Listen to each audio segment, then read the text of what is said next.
All right, welcome. Welcome to the webinar today, or this free class called Demystifying Emotional Intelligence. And demystifying emotional intelligence really is about, number one, being more effective as a human being, as a leader. And if you lead teams, lead high performing teams. My name is Robert Grossman, and I will be leading the webinar this morning.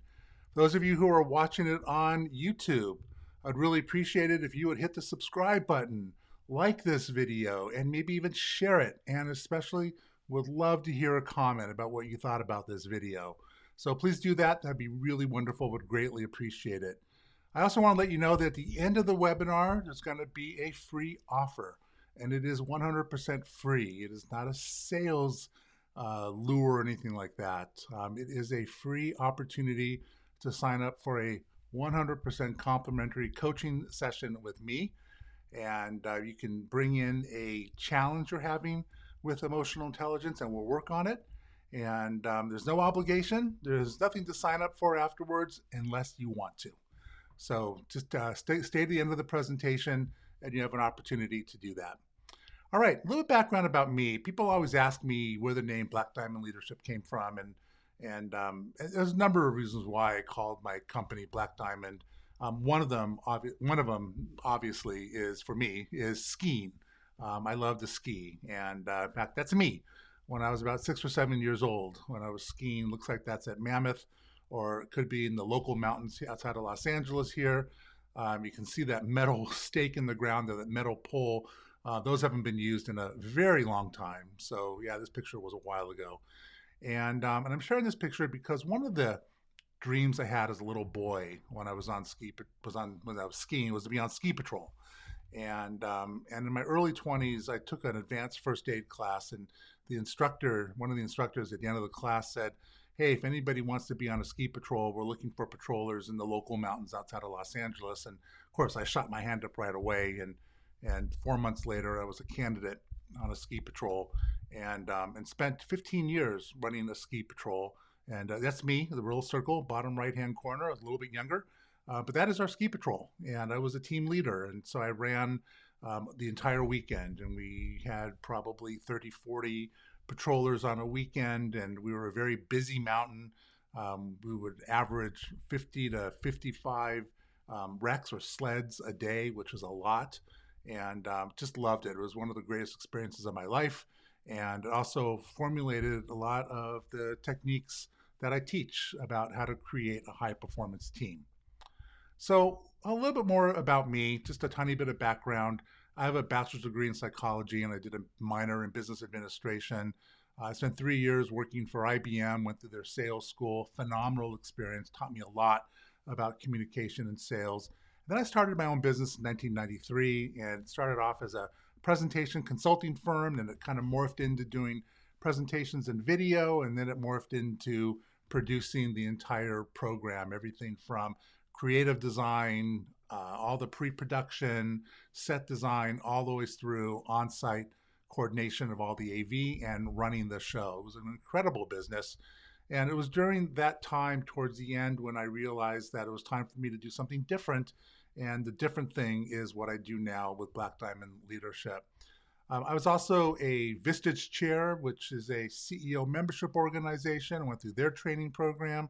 I went through a 3-year intensive training program in all the work that I'm doing right now, and did other work along the way. Most recently, about 2 years ago, I was certified as a psychological safety consultant and coach, which gives me access to a very powerful assessment platform for psychological safety, and that's a whole nother workshop.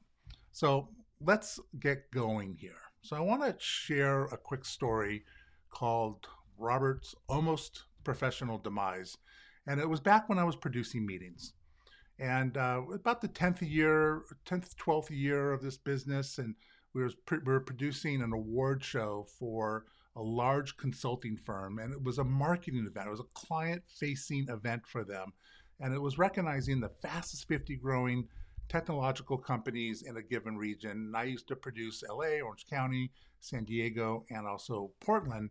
So we really had this show down. Like we knew it year over year. And this one year we were down in San Diego. We were in a brand new hotel. In fact, the sleeping rooms hadn't even opened yet. And we were the first event in there. So we were getting set up. Everything was ready to go. It was a lunch event. And then I noticed that this guy in a tuxedo came up to me. I was in the back of the room on a tech riser. And he said, "Hey, your pipe and drape surrounding your tech riser has a gaping hole in it. We need you to fix it." Well, I had what I call a key moment. I was very upset about this, which was unusual because I was actually known to be very cool under pressure. And I didn't like what was happening. So I conjured up this voice and I said, "Don't worry, we'll take care of it." And he said, "Good, you should." And he started to walk away and looked at me and I said, "What's your problem?" He said, "Nothing. What's your problem?" I said, "Nothing." We're like kindergarten, right? And he walks a couple more steps, turns around one more time. And this time I stand up and I was about to share some kind words with him. And I noticed in front of my eye, in the very front of the room, my client, the managing partner, was going over her script, oblivious to these two kindergarten, kids having a little argument over a little hole in the pipe and drape. And I knew in that moment that if I continued, that I would probably lose that client forever. And it could even be a potential demise of my business. So I took a deep breath and I sat down. And my audio engineer looked at me in a panic and he said, "Robert, I'll fix it. Don't worry." And I go, "Okay, great. Thank you." And I sat there for a moment and said, why am I so upset about this? Well, it doesn't really matter right now. What really matters is I need to shift this. I need to make a change of what's going on. So I took another deep breath and I got myself cleared, my head, and I walked over to him and tapped him on the shoulder. I'm going to stop right there and I'm going to tell you the rest of the story towards the end. But essentially what was going on was this person was questioning my authority, my ability to lead a room, to build out the room properly. And I just didn't like it very much. So let's come back to you now. So you are in the right place on this webinar if you have a burning desire to improve you. You also want to be a better leader, and you're committed to creating a better work environment. And I'm going to add on one more thing. You'd like to improve relationships in every aspect of your life. And if you're interested in one or more of those things, you are in the right place. So I promised that I would talk about why is emotional intelligence important, and then we'll move into what is emotional intelligence, and then we'll spend a little time talking about how to improve your emotional intelligence. So why is it important? Well, I believe that in order to be an effective leader, in order to be an effective team member, you must have a high degree of emotional intelligence because it leads to other things. So for example, at the fourth level of leadership, or the destination is being accountable for your behaviors and actions and holding other people accountable for their behavior and actions. In other words, we want behaviors and actions that support the mission, that improve psychological safety, and we want to change behaviors that take away from that. Well, in order to have accountability, you must have trust in your relationships with other people. You need to trust them, they need to trust you. In order to have trust, you must be able to manage challenging conversations in an appropriate way, or you will tear down trust. In order to have challenging conversations, you must work on your personal leadership. You can call it emotional intelligence, self-mastery, but it really is personal leadership, managing yourself first. You cannot really engage in a challenging conversation if you're emotionally triggered. It just doesn't work. You can't have empathy for others if you're triggered. It just doesn't work. And if you're triggered in your conversations, or things are always taking you off your A game because they're triggering you, trust is going to be difficult as well. There's a wonderful man. We lost him a number of years ago. His name is Zig Ziglar. You probably heard of him. He's one of the leading guys in personal development and success. And he very clearly said, you must manage yourself before you can lead someone else. So why is this important? Let's look at the process of going from personal growth on up to effective leadership. So the first domain is self-awareness, emotional self-awareness. You must be able to manage your own emotions. You must be able to recognize first that you're actually having an emotional response to things, that you get triggered.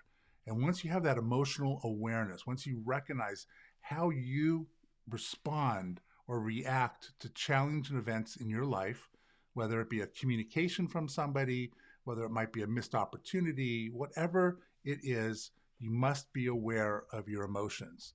When you do that, then you can move into self-management, which is emotional self-control, adaptability in multiple situations, not getting caught, going down one way. You can actually, be adaptable in the current situation. And if you need to move left, you move left. Move right. And then there's achievement orientation, and then a positive outlook on yourself, on work, and others. Then we move into social awareness, where you're able to have empathy for others and also organizational awareness. What's going on outside of your department, outside of your domain, outside of your area. Finally, we move into relationship management, which is being able to influence other people and coach and mentor other people and resolve conflict more effectively and be able to establish teams and teamwork and be an inspirational leader. So this is the process that we go through in the work to achieve these different areas.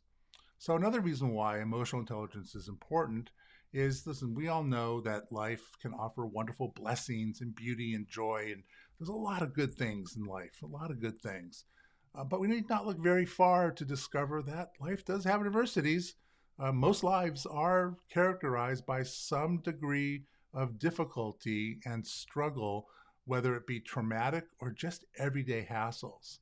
And we wish that our adversities would go away. We wish that they would dissipate, but they don't. They just seem to be coming at us, seemingly an unending series of challenges. So this is the work that we want to do to recognize that this is just part of life. This is how we're wired as human beings. But to really drive the point home about why this work is so important, I want to read a quote to you from Daniel Goleman, who some say popularized the term emotional intelligence. He is an avid author and he writes books on emotional intelligence and also delivers speeches. But he wrote, if your emotional abilities are not in hand, if you don't have self-awareness, if you're not able to manage your distressing emotions, if you can't have empathy and have effective relationships, then no matter how smart you are not going to get very far. Do you agree with that? Give me a yes or a no in chat. That'd be great. Do you agree with that? All right. The other thing about having emotional intelligence, or rather a lack of emotional intelligence, is it destroys trust. Right? You can only imagine if you're a leader and you are not consistent with how you respond to challenging events. Some days you're calm, next day you're upset, in the morning you're good, an hour later you're yelling, right? That breaks down trust in your relationships. Also, if your team members don't know how you're going to show up from one minute to the next, they're less likely to bring ideas to you or solutions to problems. They'll tend to hide because they just don't know how you're going to be. And that's an important aspect of developing your emotional intelligence. Now, Harvard Business Review wrote an article about this. They did a study basically saying that if you take two people with equal levels of emotional intelligence, let me back up. You take two people with equal technical competencies, but one has a higher degree of emotional intelligence. The one with a higher degree of emotional intelligence will move up faster and will make more money in their career. They also realize that if you take two people with one person who has a higher degree of technical competency than the other, but the person with the lower degree of technical competency has a higher degree of emotional intelligence, they will still move up faster and make more money in their careers. That should be reason enough for you to embrace this work and improve and work on your own emotional intelligence. I want to share a quick case study. I'm working with a group of leaders at a very large company, and did emotional intelligence, and then we had a group coaching call, and we're also working on psychological safety. And one of the leaders said, I want to share a unique situation, something that happened recently that kind of shocked me. And I said, well, tell me the story. I said, well, I was giving a presentation to my team, and I apparently misspelled the word twice. And somebody on my team, somebody who reports to me in the middle of the presentation, raised their hand and pointed out that I misspelled the word. And I said, wow, so what'd you do? And he smiled and he said, I simply said, thank you for letting me know, and I'll fix it after this presentation. I go, well, that seems reasonable. What would you have done differently before?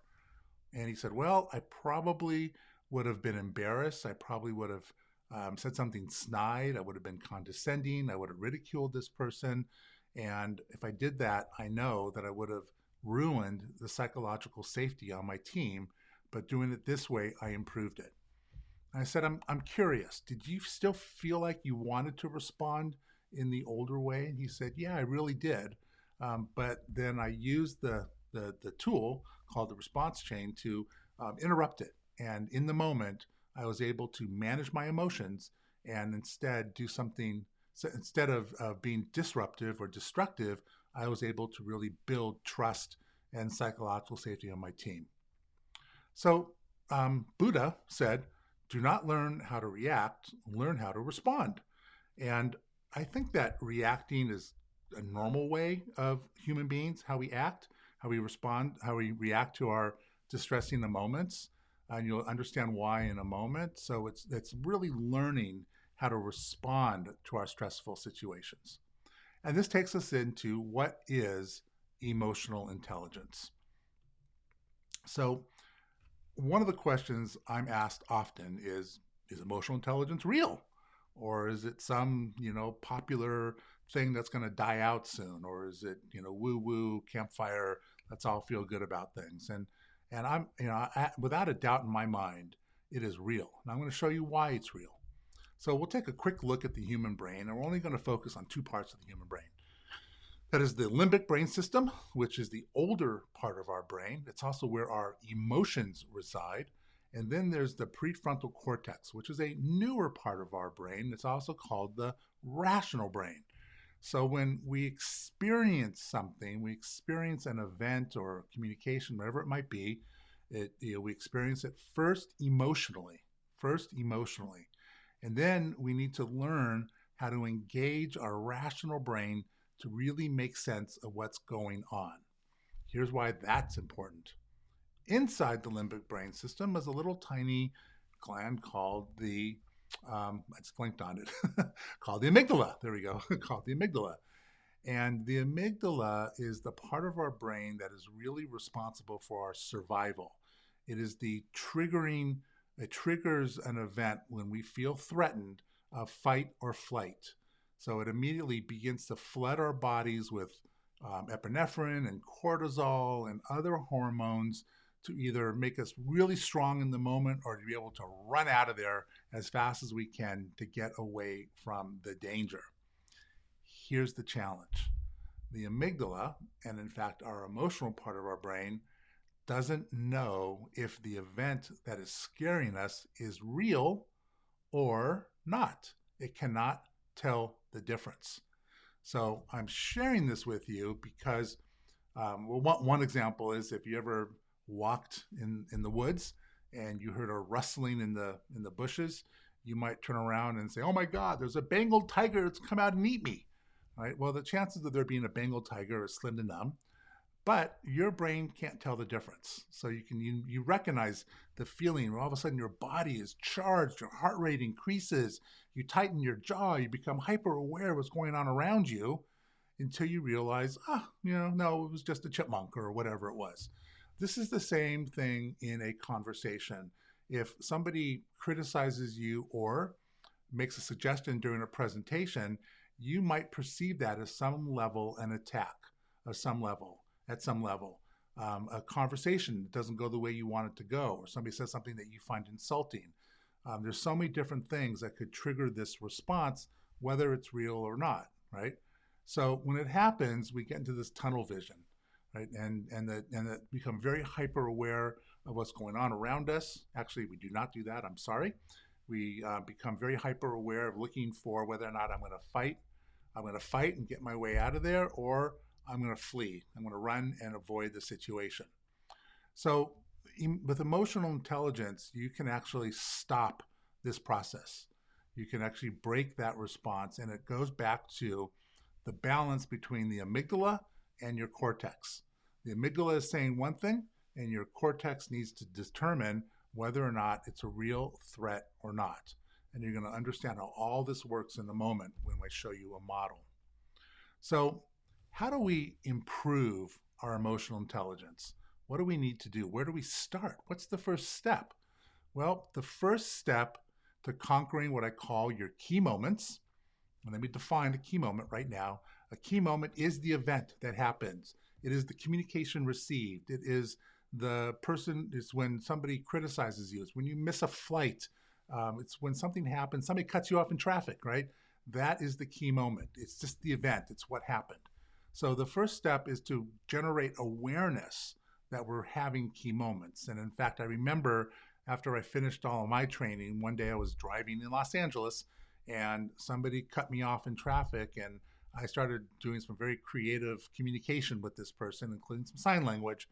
And all of a sudden I stopped myself and I said, holy cow, man, I'm having a key moment. This is cool, right? And it really was an interesting moment. And from that point forward, I started recognizing every time I was having a key moment. And from there, I could do the work that we're going to talk about in a moment. Another way to look at awareness, it's a mental state of mind where we're conscious, we're awake, we're present, we're paying attention to what's going on around us. We're paying attention to how others are feeling and how we're feeling. Another way to define it is being alert, present, and focused on what's happening. So I want to introduce to you two different models. The first model, I call it the self-mastery model, and you can see right in the middle in a big red box is key moment. And how we respond to our key moments will determine really our success in life, our happiness in life, the quality of our relationships. And so there's really two ways that we can respond to a key moment. And one way is what I call the pathway of survival. And that's not good, right? We don't want to just survive. We want to thrive, right? And so some of the characteristics of survival is when we respond to our key moment by blaming others. We resist reality. We become a victim, pretend we're a victim. We don't take any responsibility for what's going on, and we really lack any vision about who we are and how we want to operate. On the opposite side, which is the pathway of self-mastery, is we look to see where we're responsible when we're in the middle of a key moment. We look at multiple ways to solve a problem. We engage our emotional intelligence so we can determine whether or not it's a real thing or an imagined thing, right? We embrace reality, if I didn't say that already. We exercise responsibility, and we're always clarifying our goals and our values. I'll share a quick story with you, another quick story. I was a couple of years ago, before COVID, I was engaged to go to Poland to work with a technology team there. People that were mostly interacting with US-based project managers.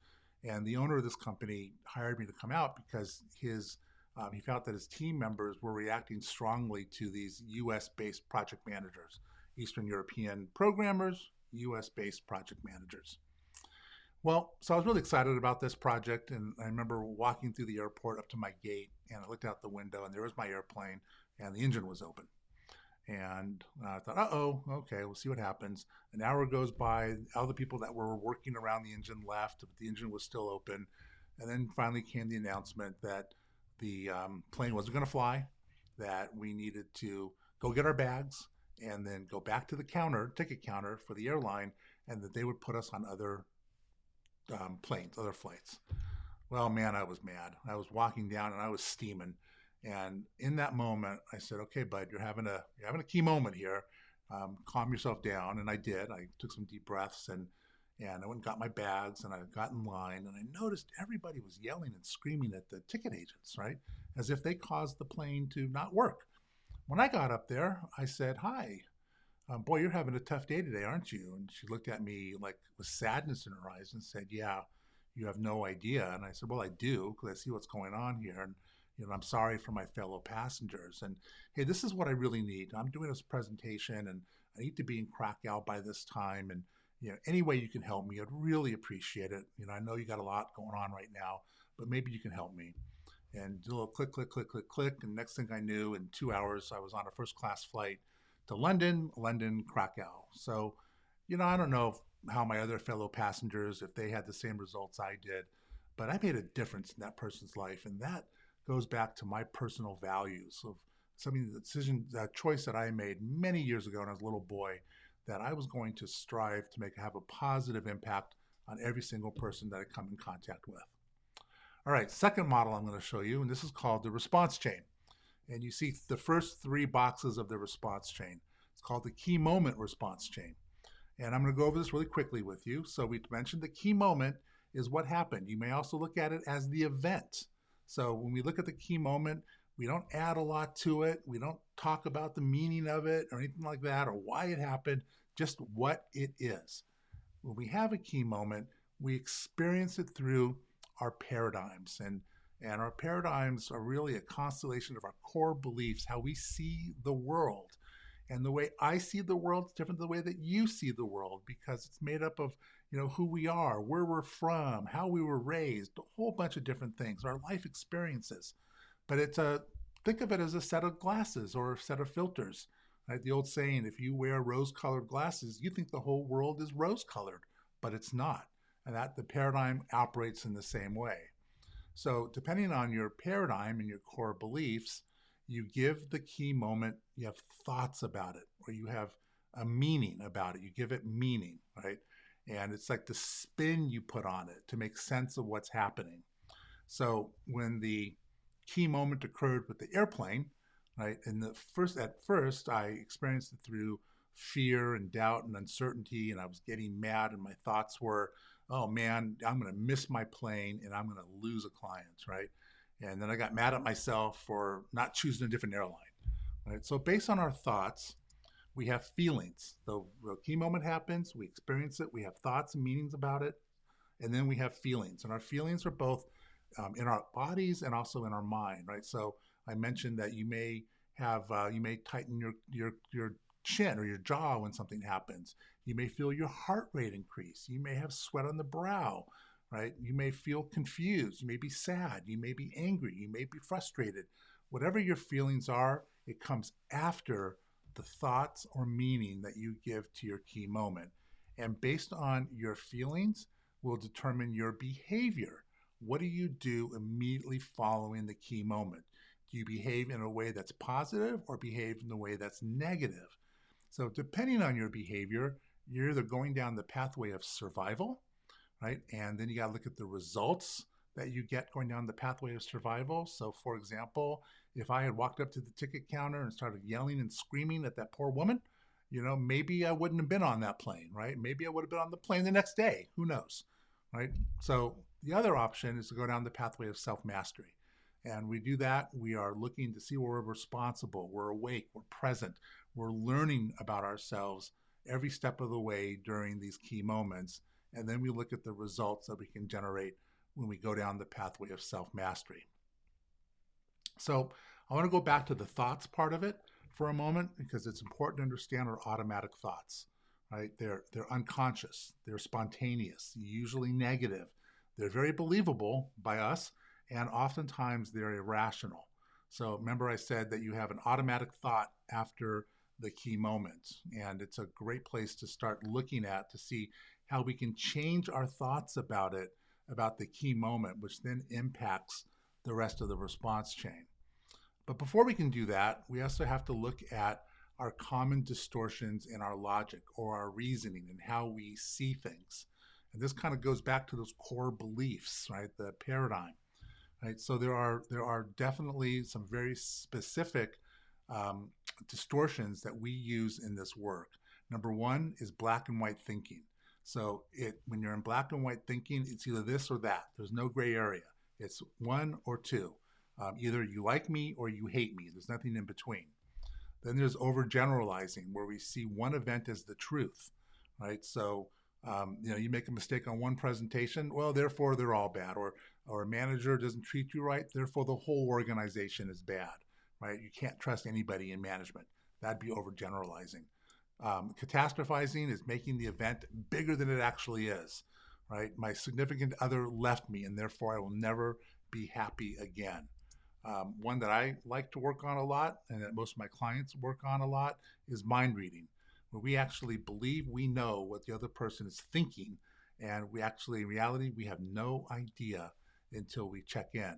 But if we think we know what they're thinking in a situation, for example, if I'm leading a presentation and somebody makes a comment about it, and I consider that comment to be inappropriate, I might be thinking that that person's trying to sabotage me, where possibly all they were doing was asking a question or pointing out a mistake. Nothing more, nothing less.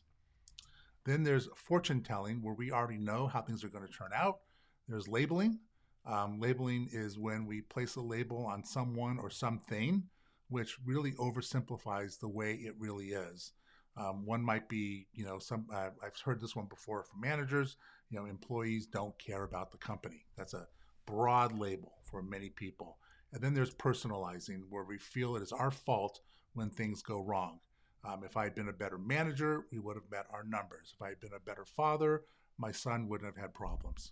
Right? So these are the distortions in our reasoning that we spend a lot of time working on in the workshop and in coaching to really understand them. And when you have that key moment and you look at the meaning that you're having and you look at the distortions you're using, then when you remove those distortions, you come up with a whole brand new meaning, which can be a lot more empowering than maybe the way you're feeling right now. So when we look at overcoming our key moments, it's really based on the principle of intent. Is your intent to protect when you're having a key moment, which is you defend your egos by justifying your behavior and you blame other people for what goes wrong? When you do this, you might feel better temporarily, but you fail to learn and grow from your experiences, and you tend to keep repeating the same types of mistakes. The other is the intent to grow. And this is when we seek to use our key moments to understand ourselves better and learn from our experiences. And this is when we stop focusing outward and making ourselves victims of the events of our lives. Instead, we look to see what is our part in the experiences and how we can grow and change. So this is deep personal development work. And the question is, you can ask yourself right now, do you have a fixed mindset or a growth mindset? Just by the fact that you're on this webinar today, you probably have a growth mindset. So then we look at how do we grow? And some people, they're afraid of growth because they go outside of their comfort zone. It doesn't feel good, right? It's intimidating. But I am here today to tell you that you have to step outside that comfort zone, and that's where success happens, when you start to challenge yourself. So I want to let you know that this workshop, this online webinar is really about you. And maybe you've been looking for a way to be more effective at work and in your relationships. Maybe you want to be a better leader. Maybe, God, you're exhausted by the conflict on your team.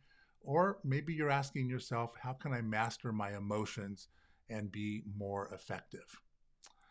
There's a couple opportunities, and I'm wondering where you fit in, right? Number one, do you just feel this is great information and thank you? And that's fine if that's how you feel, right? Or you might be thinking, I'm curious and I want to learn more about how we can work together. Or you might be thinking, wow, this is exactly what I need or my team needs, and I want to find out now how I can work with you.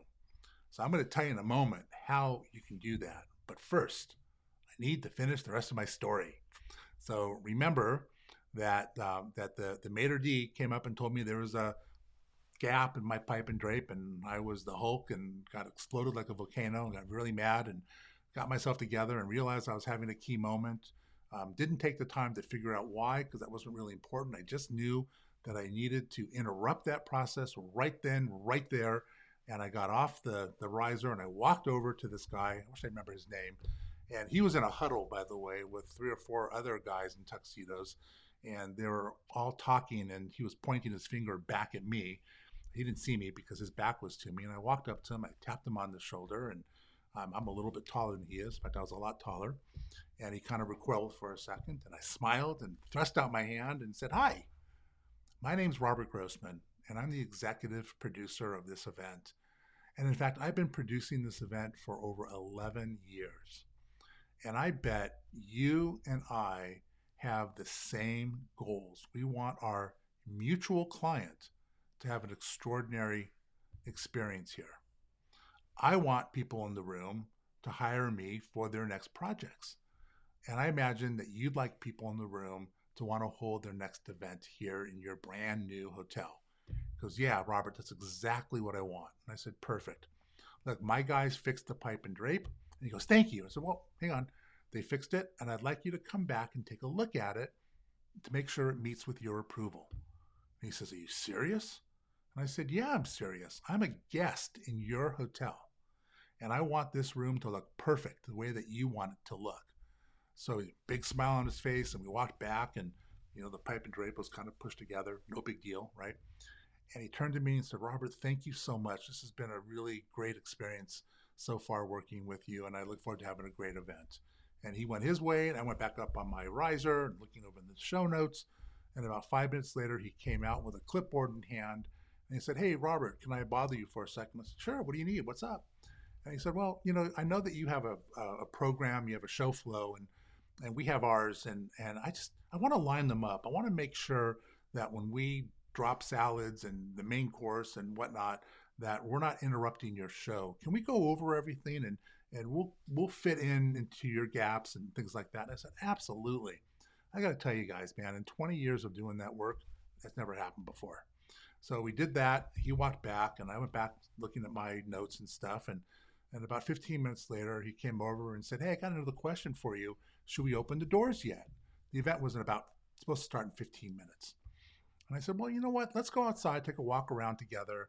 Let's see how many people are in the foyer, and we'll make a determination based on that." We went outside, we walked around, and we decided not to open the doors yet. And then we did it again 10 minutes later and opened the doors. It was a smooth, seamless, beautifully executed event. It was perfect. Every aspect of the event was perfect. And when the event was over, something else happened that not happened before. 7 people came running back to where I was sitting, and they said, "Hey, we're with Qualcomm," little Fortune 500 company back then. That we're doing an event just like this next month in San Francisco, and we've already determined that we want to fire our current company and hire you instead if you're available. And I said, "Well, that would be wonderful. I would love to support your event." And sure enough, we were available. And then after the event, we talked about how we could work together. And we did produce that event for them. When we were all done in the hotel and everything was packed up and I was getting ready to leave, I wanted to find the maitre d' and I wanted to see how the event was for him. And so I finally tracked him down and I said, "Well, so how was the event for you?" He said, "Oh, Robert, you're not going to believe it. 6 people came up to me after the event and scheduled appointments to talk about holding their next event at our hotel." I consider that to be a huge win. Now, was it the fact that he and I collaborated? Was it the fact that I controlled my emotions, and instead created a partnership with him? Maybe. Who knows for sure? But I would like to believe that had something to do with it for sure. I felt great about it. He felt great about it, right? My team felt great about the event. And we had these wonderful results afterwards. So that's the end of that story. So now, what am I going to ask from you? There's a barcode on your screen right now, and I'd like you to take out your cell phones and access that barcode. And it's going to ask you for a code and put in SMB. What this will do is ask you to take a brief survey about this webinar, and I'd like you to answer it honestly. Tell me what you got from it, what you'd like to see different, and then there'll be an opportunity to schedule your free coaching session if you want to take advantage of it. If you don't, that's okay. You don't have to click on that button. but I would really appreciate it if you'd fill this out. It'll help me to improve what I do dramatically, and it also will give you a very easy way to interact with me and schedule that webinar. So I want to open up for some questions. Let's see, got a couple questions here. Number one, how long does it take? I'm going to make an assumption that it's how long does it take to improve your emotional intelligence? Well, it's a journey. It's a lifelong journey. I've been working in this area now for 15 years now, maybe a little bit longer. And I'm still learning about myself. It's like peeling back the layers of an onion, right? You peel back one layer and then there's more to go. And I'm always learning more about myself and how I respond to various key moments. Where I am right now is focusing a lot on some of my core beliefs. But the difference between me and maybe you and people that I work with initially is it's really similar to going to the gym, right? So, if you're going to the gym 5 days a week and taking classes and lifting weights, and I decide after not working out for 5 years, I'm going to join your workout and work out just like you, right? You can only imagine what would happen. It wouldn't, right? It would fail. And that's what emotional intelligence is like. There's no difference between me and you. I don't have any magical powers. I've just been practicing this longer than you have. So it's a journey, and you'll see some immediate results. When you start working on this, you may have you may not have some, I don't want to call it failures, but missteps where you lose your cool. I lose my cool still. It's just, how we're designed as human beings. But over time, it gets better and better and better. And in my life, my relationships are better. My business is better. My ability to help people is dramatically improved. I'm a much better father because of this work. So every aspect of my life has been touched by this. Okay, next question is, can you do this virtually? Well, yes. I can lead these workshops virtually. COVID was a blessing in disguise for us, and even though these workshops are designed to be in person, they work really well virtually as well. Let me see how many people. Class size can be anywhere from 8 to like 30 maybe. And I think that's it for the questions. So, hey guys, thank you so much for being on this webinar. Again, if you're watching this on YouTube, do me a favor. If you got value out of this, subscribe to my channel. It would mean a lot to me. Like this video if you liked it, and I'd love to hear any comments that you have in the comment section. Keep your eyes out for more workshops. I think we're going to do one in a couple of weeks on coaching conversations. All right, take care and be well.